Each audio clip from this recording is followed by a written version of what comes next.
market analyst at ITM Trading. That's itmtrading.com. And I am very happy to have her back on the X22 Report Spotlight. Lynette, welcome back to the Spotlight.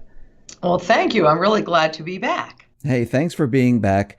And I wanted to start off with the market. And right now we're seeing the stock market, it's continually moving up. And I wanted to get your take on the market and why it's continually moving up the way we are seeing it today. Well, actually, I just recently looked into the leverage ratios in the banks and particularly in the US, but we know they even have greater leverage in Europe. And what I discovered, and what's pretty easy to discover, frankly, is a 3.58% move down in assets would mean that Morgan Stanley was completely insolvent. And then, of course, you would get the domino effect spilling over into all of the banks. So I think we've reached a critical mass point here where we have to melt up because of not that piece of leverage, but also all the derivatives that are based on all of those assets. It's hard for me to really call them assets these days, but those instruments. Right. Let me ask you this. I mean, are the insiders right now, are they still playing in the market or are they selling off right now?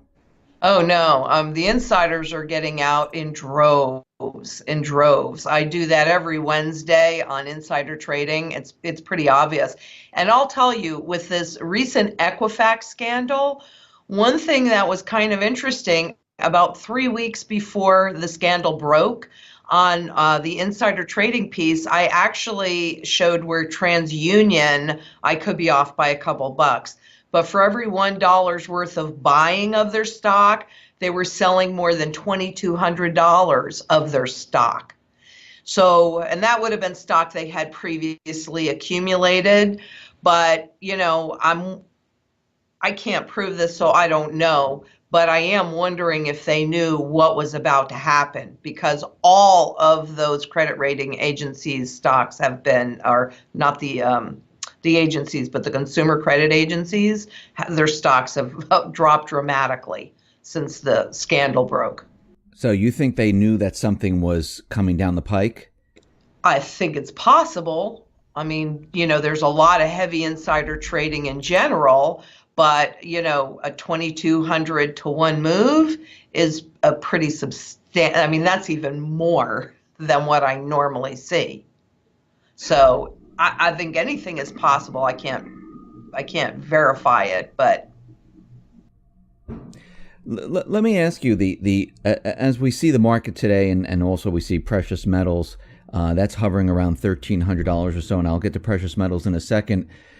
Is the market right now in a bubble? When you look around and you see all, when you do all your research and everything, is the market in a bubble right now? Without one little doubt in my mind, yes. So you're not believing the corporate sales revenue, their earnings. I mean, they're coming out with, earnings and they're saying that everything's fine. You're not believing any of that. No, I'm not believing any of that, because all of the stock buybacks means that there are fewer shares to do the earnings per share against, but a lot of the stock that they've been buying back have been from the corporate insiders that have been selling. And, in order for a corporation to really expand economically, then and really make more money, well, there are a couple things in there, but you have to have 70% of our GDP is consumer driven. And the general consumer, I mean, the middle class has been demolished. Who's shopping? Who's really buying?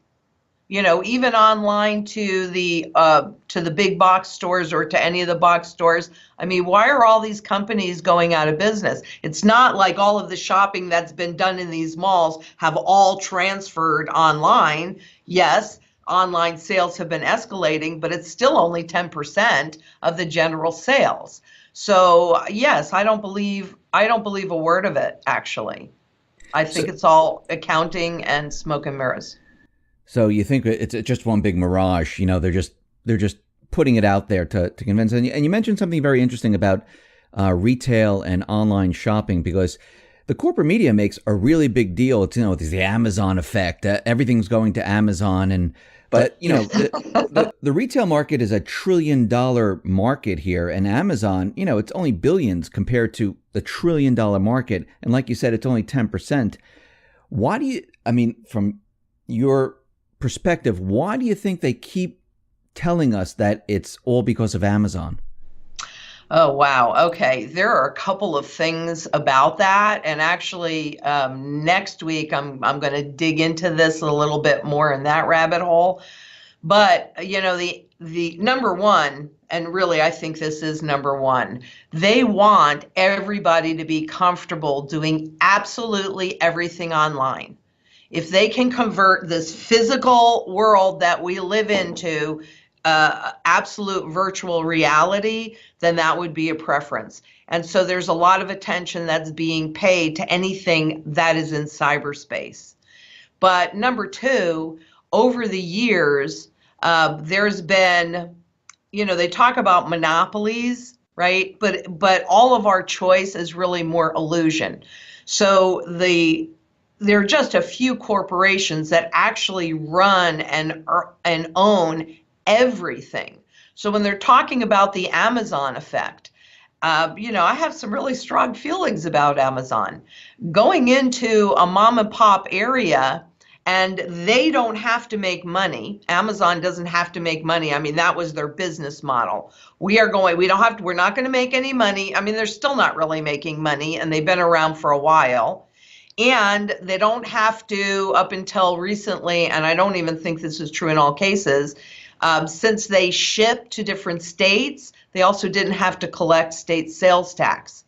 So they had a huge advantage over mom and pops, and they'd go into these different areas and absolutely annihilate the mom and pop shops and the local businesses, which is really what feeds a community, is the local business. And then, here's the reality. Once they have full control, then they can charge you anything that they want. So personally, I can't shop at Whole Foods anymore because I don't like the fact that Amazon went in there and bought them. I don't trust Amazon. I'm sorry. This is a personal thing. Everybody's going to do what they're comfortable with, but I can't support their methodology, and because I see them as really going in and destroying communities. And so I think it's also a consolidation of the monopolies, and I think we're at the point where there's still some mergers and acquisitions that can happen, but essentially you've got it all down to just a group of players. So there's really two parts to that. One is the impact that it has on the community and the local businesses within a community. And then the other is their ability, once they control an area, to really go in and charge anything they want. And then what are you going to do if you need to buy it? You're going to have to pay it. True. I wanted to move on to precious metals right now. And we see gold there. It's hovering around $1,300 or so. It's holding steady at this point. Do you see gold breaking out anytime soon? Do you see anything happening with gold? Because we see the crypto market, that is fluctuating and that is picking up. And a lot of people compare the crypto market as a free market, and this is what gold should be doing. I wanted to get your take on gold and where do you think it is headed?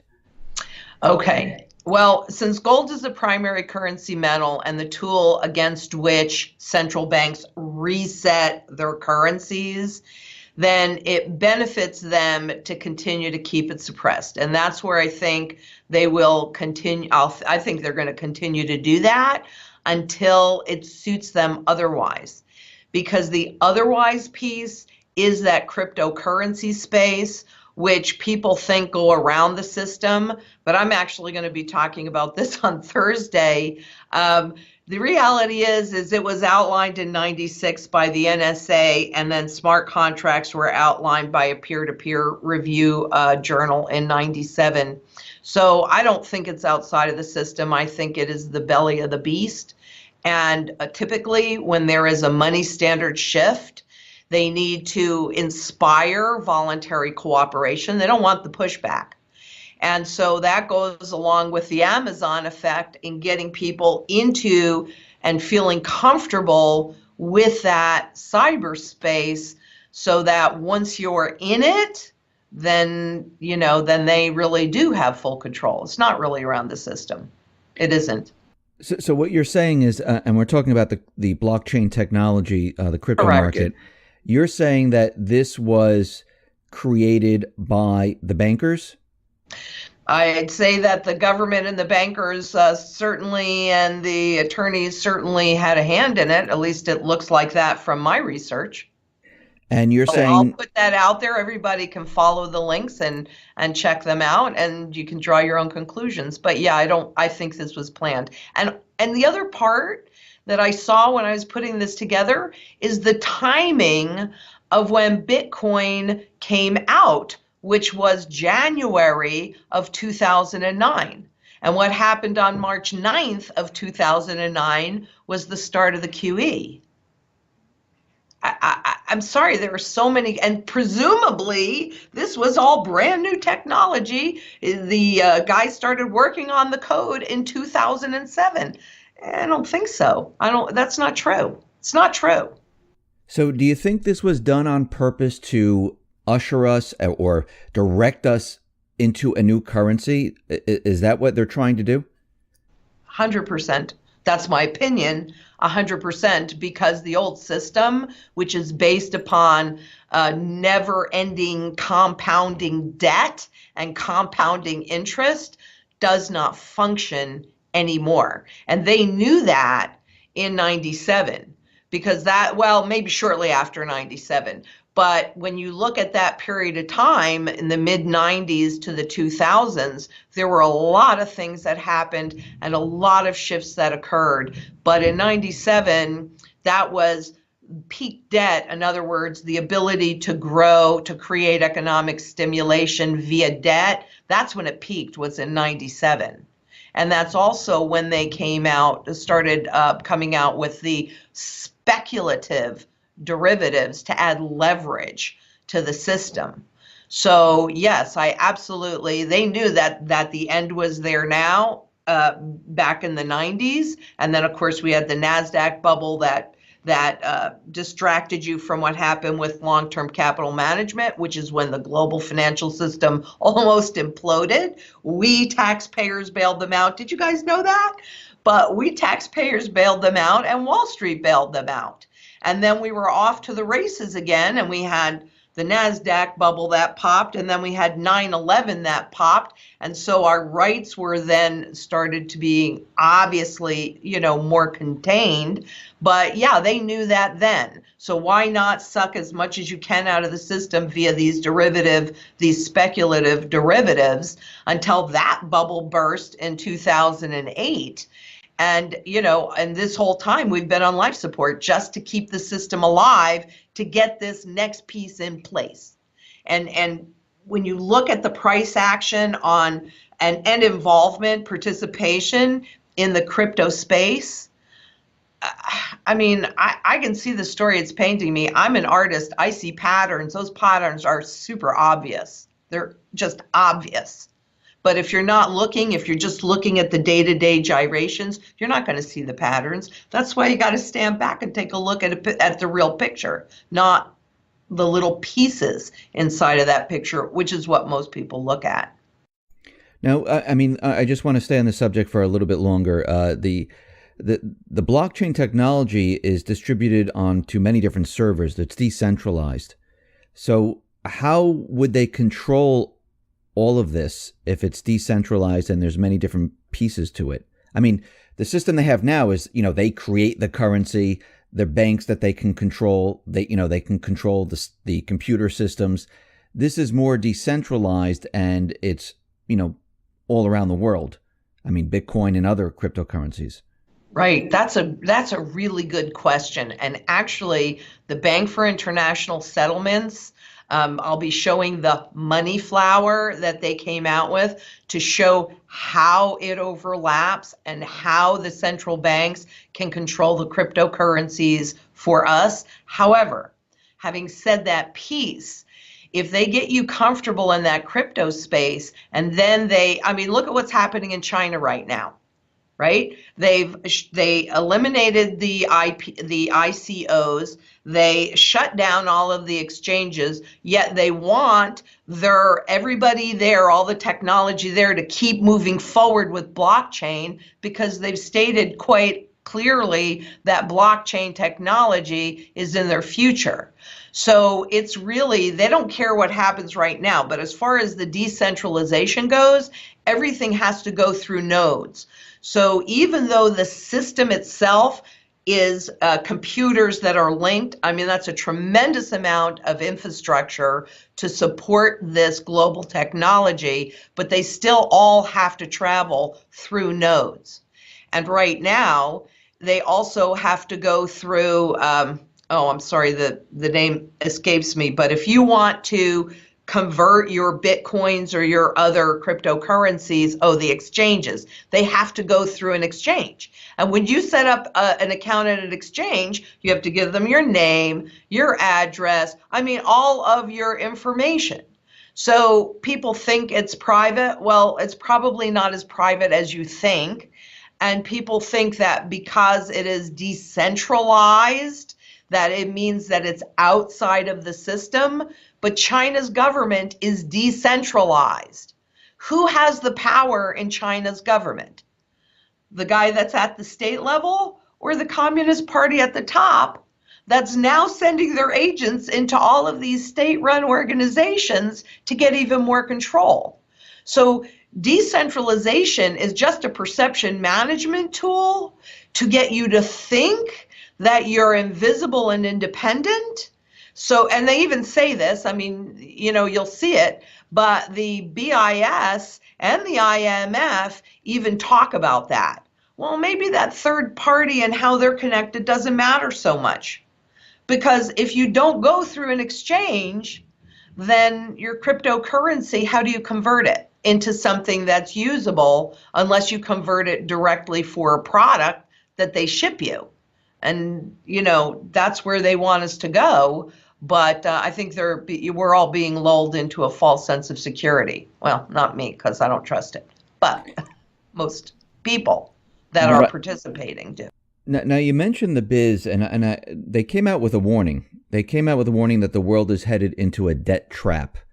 Now, the Bank of International Settlement, I mean, it's the central bank of central banks, and they're telling everyone that there's too much debt out there. Why are they telling, I mean, they're the ones who spread the debt around. I mean, why are they warning the world that there's too much debt? Well, again, that goes back to perception management, right? It's like, it's like what is that?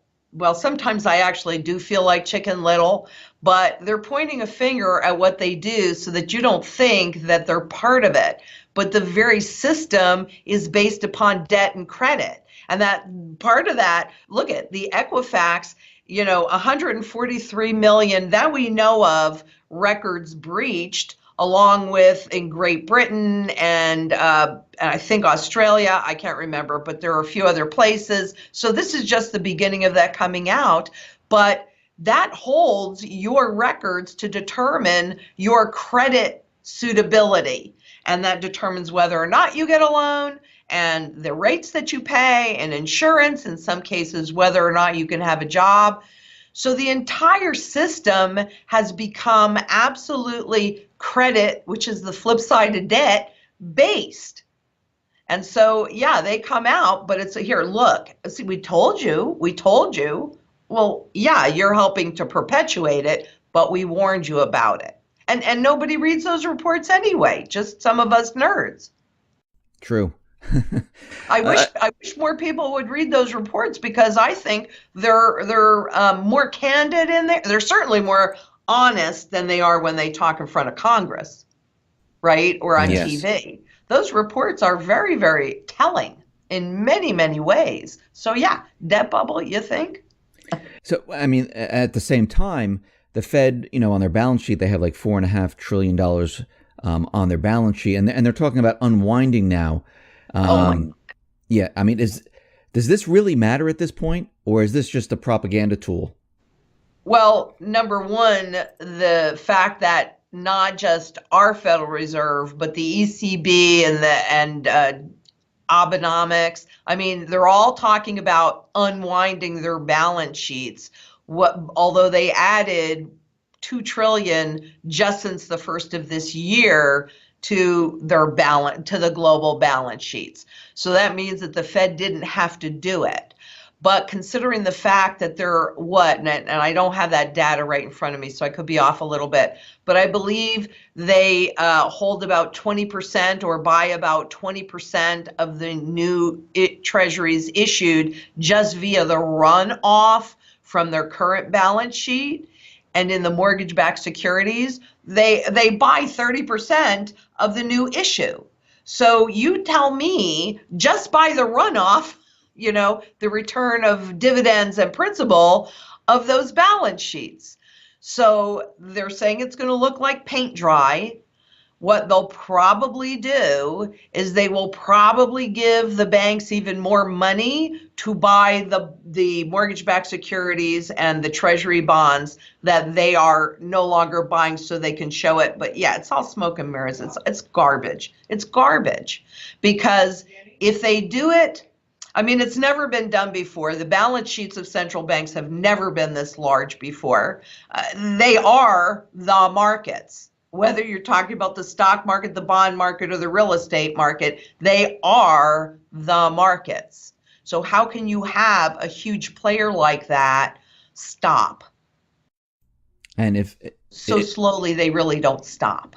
I mean, if they did stop, if they did stop buying the bonds, they'd stop with the stimulus, what would happen to the economy? Well, okay, that's a really interesting question because you really have to look at top-down economics. The first place that would be impacted would obviously be the bond markets, the real estate markets, and in both those cases, if they really did, and if we were in a normal free market, okay, which we are not, but if we were, you would see interest rates spike enormously. And what would that do to all the other markets? The whole economy would implode, and it would be a domino effect.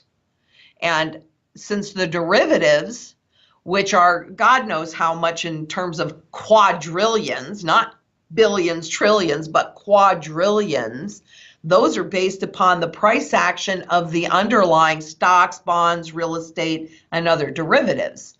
So that whole thing implodes. So there you go. You've got a wipeout, people flying to the safety of, they try to fly to the safety of gold, but that the physical market is limited. There's only so much of it, no matter where they might find more. There's still a finite amount of physical.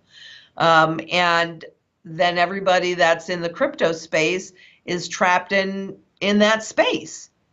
Now, I think what is likely to happen, and I don't know this for sure, but first of all, they say that they need 3% of the population participating in the crypto space, and they feel that that would then give them enough critical mass move to push it through. So now you have this massive crisis, which they've also said they need to conclude the transition. And here they have the Fed coin or the US dollar coin or the IMF, the SDR coin. So you've got the central banks globally that come out with this coin that say, look, these are safe and secure.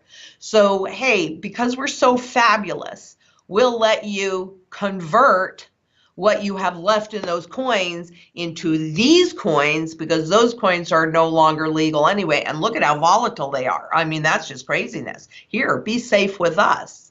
So then the foxes continue to get to guard the hen house. So I think that's what we are highly likely to see. But yes, that's how they do that. That's how they do the transitions. And then when they reset the system, remember the way that they've done it, over 4,800 times is to revalue the fiat money against monetary gold, so physical bullion gold. And then that's when you will see gold express to its true value, which is based upon its most important function. And it'll have to cover some measure of all the paper that's out there. I mean, I can tell you what it is right now based upon public debt, but that's so conservative. You know, I think we're approaching like 9,500 bucks in gold and something like, I think, 654 in silver if they did the reset today. But God only knows what it's going to be by the time they do the reset. I mean, The dollars will have no value. I mean, you're talking about a reset, and we're seeing countries like, Venezuela now is using the yuan futures contract backed by oil and gold.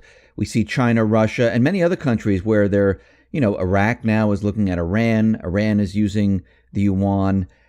Syria most likely is going to be using the yuan. I mean, all these countries now are moving away from the dollar. I mean, is the writing on the wall that the dollar is finished? 100%. And, you bring up Venezuela, but remember too, China just opened that, or is in the process of opening that oil bourse where oil producing nations can basically sell their oil for gold. And Venezuela said, not taking dollars for gold or for oil anymore. We'll take euros, we'll take yuan, we'll take whatever else, but we're not taking dollars. So yeah, it's done.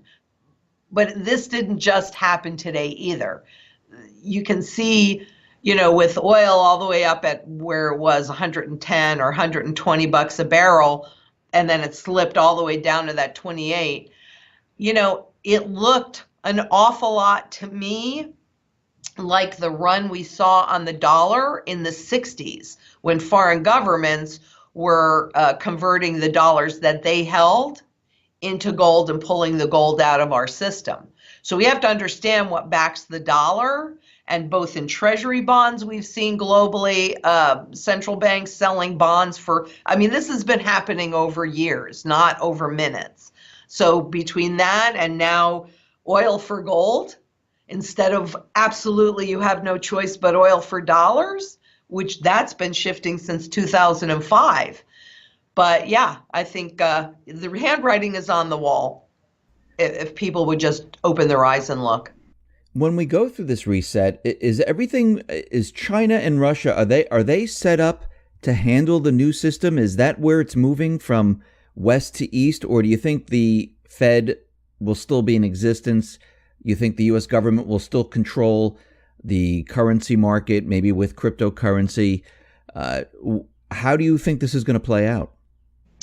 Well, number one, I think what we're going to see are a lot of regional currencies. So just like Canada is a regional currency for Canadians, you can't go to Italy and use the Canadian dollar. So yes, I think number one, I definitely think that the name of the new currency here in this country will be the dollar coin, because they have to keep the name, because that's what people are married to. They're married to the name of the dollar. So I do think the Fed will be in existence, but I also see a lot of the power shifting obviously from the West to the East, to China particularly. And, but I think overall, the world reserve currency is, there's not one doubt in my mind, is going to be the SDR controlled by the IMF. I don't think China really wants the responsibility of being the world reserve currency, and I don't think Russia does either. But they want to have a lot of power at the IMF, and they absolutely do. We've changed rules and bent over backwards to include them in that SDR basket. So I think the buck is going to stop at the technocrats at the IMF, and China is spearheading it because their government is technocratic, decentralized, but technocratic. The systems are more important than the people, and they do what they have to support the systems. Look at what's happening right now with ICOs and the exchanges. Now, there are ways around it, and not everybody was called to that. In fact, Octane, which their function is to digitize tangibles, all tangibles, every tangible. I had emailed them because somebody asked me, well, see, they just shut down all the ICOs, so that means no more Octane. So I actually tweeted them, and they tweeted back to me, and they said, the English is in translation is a little bit challenging, but they told me two interesting things. Number one, they told me that they're still issuing ICOs in exchanges in Hong Kong and Singapore, so outside of China. And they also said that because they digitize physical assets, because this is an asset, okay, it's real. If somebody else needs a cup, I can barter with this. That they were immune from that.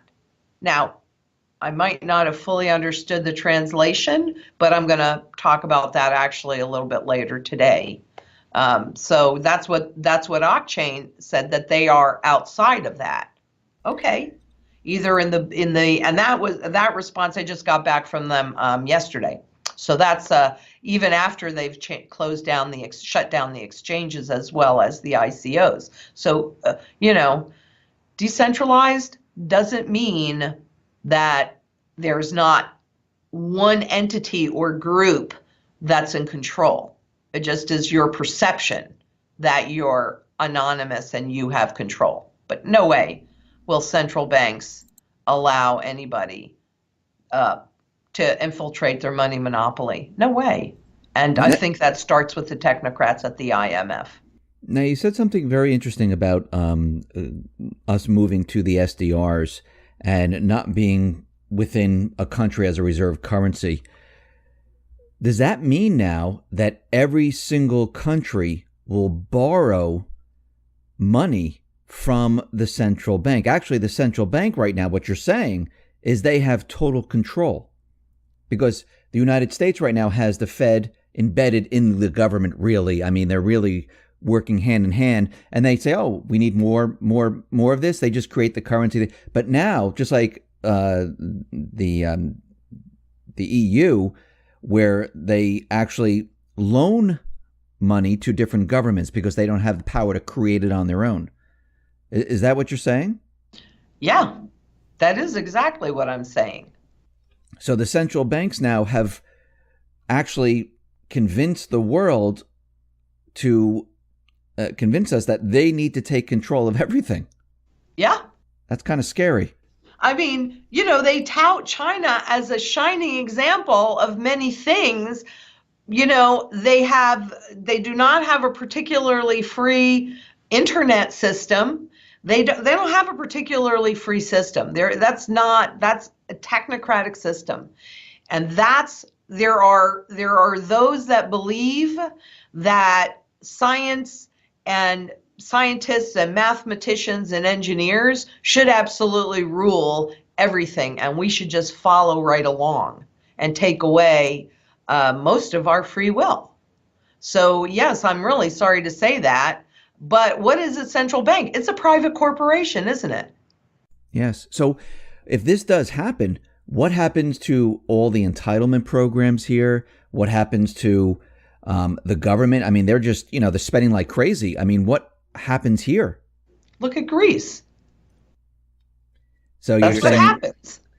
So they're just going to put us into debt. We're going to have austerity, and the way of life is going to completely change. Yes. If you're not prepared for it. I mean, that's why you have to be prepared to be as independent as possible from the system.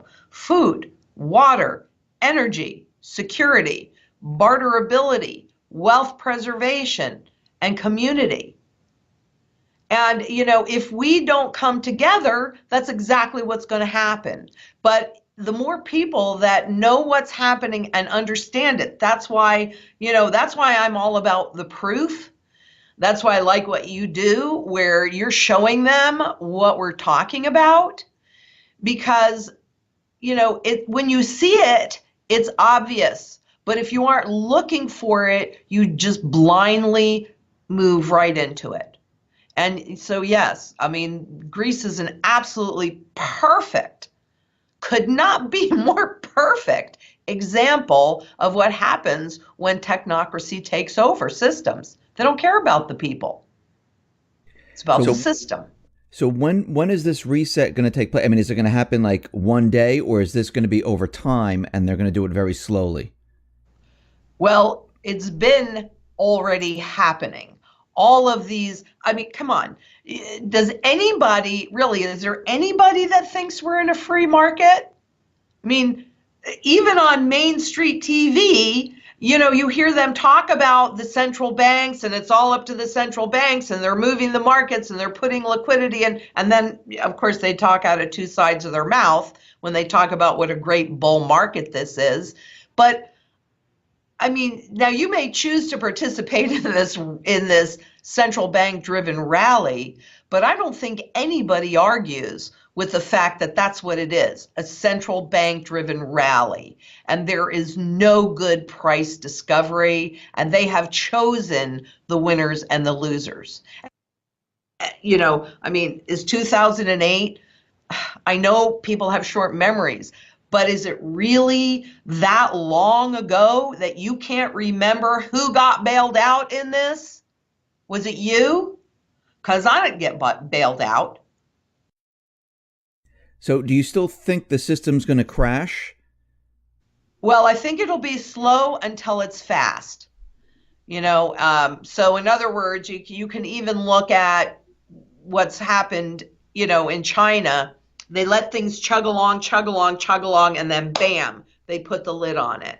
So I think that's what it's going to look like when they feel like they have, everything in place to handle the rest of this transition. And then, yes, then it'll be, here's the other part. Keep in mind, we have to be scared enough and feel enough pain that we're willing to accept what they want to put on our shoulders. So they need this next crisis, this next market implosion, this next loss of credit and liquidity to get us to say, Mr. Bill, save us. We'll do anything you say. And how do they create their liquidity? It's not even a claim. The SDR isn't even a claim against anything. So, we probably will have to start buying it. But right now, what they've been doing since '69 is allocating or giving it. Lynette, thank you very much for being on the X22 Report Spotlight. Once again, how can people see your work? Well, we have a YouTube channel, which is you just Google YouTube and ITM Trading. And then also itmtrading.com, where there's even some more things that we're working on. And of course, you can always give us a call. If you have questions, one of the things that happens when I do these is we get a lot of questions, which is great. I love questions. That's like my favorite thing in the world. But I can't always answer all of the questions. And so if you have a specific question, you can give us a call at 888-696-4653. 888-696-53. Sorry about that.